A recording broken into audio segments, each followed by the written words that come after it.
اعوذ باللہ من الشیطان الرجیم بسم اللہ الرحمن الرحیم نحمدہ ونصلی علی رسولہ الکریم وعلی عبدہ المسیح الموعود ملفوظات حضرت مسیح موعود علیہ السلام 26 فروری 1899 حضرت مولانا عبدالکریم صاحب سیالکوٹی رضی اللہ عنہ کے لیکچر موسومہ حضرت اقدس مرزا غلام احمد قادیانی علیہ السلام نے کیا اصلاح اور تجدید کی کو حضرت اقدس علیہ السلام نے پڑھا اور 26 فروری 1899 کو مسجد مبارک میں احباب سے فرمایا، میں چاہتا ہوں کہ ہمارے سب دوست اسے ضرور پڑھیں، اس لیے کہ اس میں بہت سے نکات لطیفہ ہیں اور یہ نمونہ ہے ایک شخص کی قوت تقریر کا، اور اسی مینول پر مخصوصاً ہماری جماعت کو مقرر بننے کی کوشش کرنی چاہیے۔ 10 مارچ 1899 صبح سیر کو جاتے ہوئے حضرت مسیح موعود علیہ السلام نے فرمایا، ہمت نہیں ہارنی چاہیے، ہمت اخلاق فاضلہ میں سے ہے اور مومن بڑا بلند ہمت ہوتا ہے، ہر وقت خدا تعالیٰ کے دین کی نصرت اور تائید کے لیے تیار رہنا چاہیے اور کبھی بزدلی ظاہر نہ کرے۔ بزدلی منافق کا نشان ہے۔ مومن دلیر اور شجاع ہوتا ہے، مگر شجاعت سے یہ مراد نہیں کہ اس میں موقع شناسی نہ ہو۔ موقع شناسی کے بغیر جو فعل کیا جاتا ہے وہ تہور ہوتا ہے۔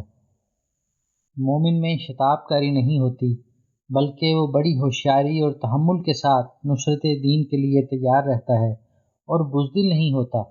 انسان سے کبھی ایسا کام ہو جاتا ہے کہ خدا تعالیٰ کو ناراض کر دیتا ہے اور کبھی ناپسند کر دیتا ہے۔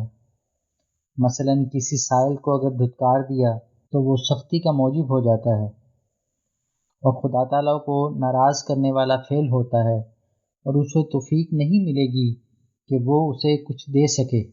لیکن اگر نرمی یا اخلاق سے پیش آوے گا اور خواہ اسے پیالہ پانی ہی کا دے دے تو وہ ازالہ قبض کا موجب ہو جاوے گا۔ انسان پر قبض اور بسط کی حالت آتی ہے۔ بسط کی حالت میں ذوق اور شوق بڑھ جاتا ہے اور قلب میں ایک انشراح پیدا ہوتا ہے، خدا تعالیٰ کی طرف توجہ بڑھتی ہے، نمازوں میں لذت اور سرور پیدا ہوتا ہے۔ لیکن بعض وقت ایسی حالت بھی پیدا ہو جاتی ہے کہ وہ ذوق اور شوق جاتا رہتا ہے اور دل میں ایک تنگی کی سی حالت ہو جاتی ہے۔ جب یہ صورت ہو تو اس کا علاج یہ ہے کہ کثرت کے ساتھ استغفار کرے اور پھر درود شریف بہت پڑھے، نماز بھی بار بار پڑھے۔ قبض کے دور ہونے کا یہی علاج ہے۔ علم سے مراد منطق یا فلسفہ نہیں ہے، بلکہ حقیقی علم وہ ہے جو اللہ تعالیٰ محض اپنے فضل سے عطا کرتا ہے۔ یہ علم اللہ تعالیٰ کی معرفت کا ذریعہ ہوتا ہے اور خشیت الہی پیدا ہوتی ہے، جیسا کہ قرآن شریف میں ہی اللہ تعالیٰ فرماتا ہے، انما یخشی اللہ من عبادہ العلماء۔ اگر علم سے اللہ تعالیٰ کی خشیت میں ترقی نہیں ہوئی تو یاد رکھو وہ علم ترقی معرفت کا ذریعہ نہیں ہے۔ 20 اپریل 1899 بوقت عصر فرمایا، اسلام کا خاصہ ہے کہ خدا پر بھروسہ ہوتا ہے۔ مسلمان وہی ہے جو صدقات اور دعا کا قائل ہو۔ عیسائیوں کو اس بات کا یقین نہیں، کیوں؟ انہوں نے جسمانی خدا بنایا ہے۔ انسان کی بڑی خوشی جو زوال پذیر نہیں ہوتی اور خطرات کے وقت اسے سنبھال لیتی ہے، وہ خدا پر بھروسہ ہے، اور یہ صرف اسلام ہی کی تعلیم ہے کہ خدا پر بھروسہ کرو۔ 21 اپریل 1999 یوم عید الاضحیٰ۔ پہلی حالت انسان کی نیک بختی کی ہے کہ والدہ کی عزت کرے۔ اویس قرنی رضی اللہ عنہ کے لیے بسا اوقات رسول اللہ صلی اللہ علیہ وسلم یمن کی طرف منہ کر کے کہا کرتے تھے کہ مجھے یمن کی طرف سے خدا کی خوشبو آتی ہے۔ آپ یہ بھی فرمایا کرتے تھے کہ وہ اپنی والدہ کی فرمانبرداری میں بہت مصروف رہتا ہے اور اسی وجہ سے میرے پاس بھی نہیں آ سکتا۔ بظاہر یہ بات ایسی ہے کہ پیغمبر خدا صلی اللہ علیہ وسلم موجود ہیں، مگر وہ ان کی زیارت نہیں کر سکتے، صرف اپنی والدہ کی خدمت گزاری اور فرما برداری میں پوری مصروفیت کی وجہ سے۔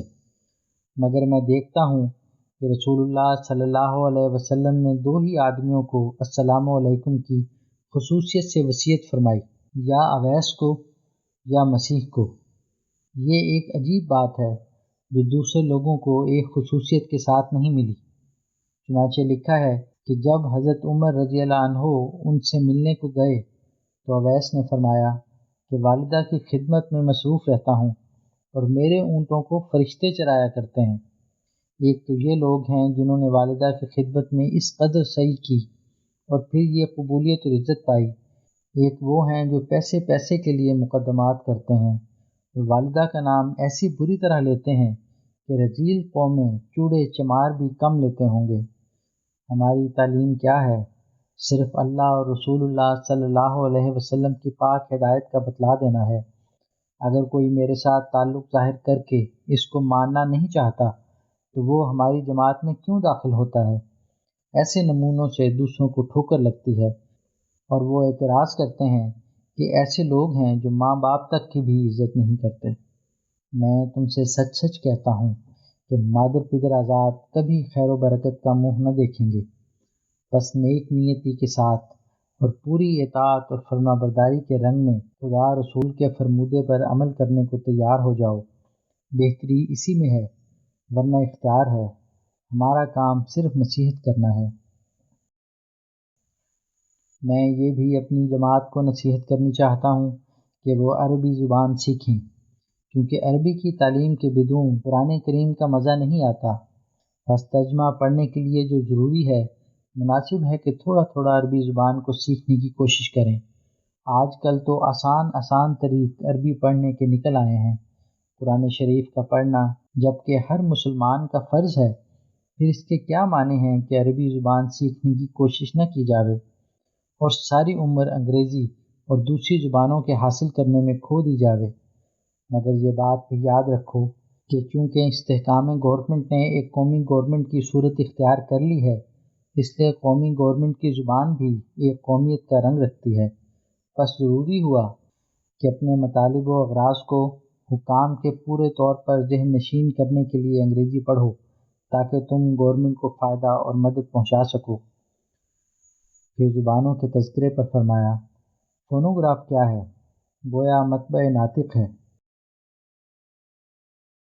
فرمایا، کوئی تکلیف نہیں پہنچتی جب تک آسمان پر فتویٰ نہ ہو، اگرچہ تکالیف تو پیغمبروں کو بھی پہنچتی ہیں، مگر وہ از راہ محبت کے ہوتی ہیں، اور ان میں ایک قسم کی تعلیم مخفی ہوتی ہے جو ان مشکلات میں انبیاء علیہم السلام کا پاک گروہ اپنے طرز عمل اور چال چلن سے دیتا ہے، اور بعض لوگوں پر دکھ کی مار ہوتی ہے، اور وہ ان کی اپنی ہی کرتوتوں کا نتیجہ ہے۔ من یعمل مثقال ذرۃ شر یرہ۔ بس آدمی کو لازم ہے کہ توبہ استغفار میں لگا رہے اور دیکھتا رہے کہ ایسا نہ ہو بدعمالیاں حد سے گزر جاویں اور خدا تعالیٰ کے غضب کو کھینچ لاویں۔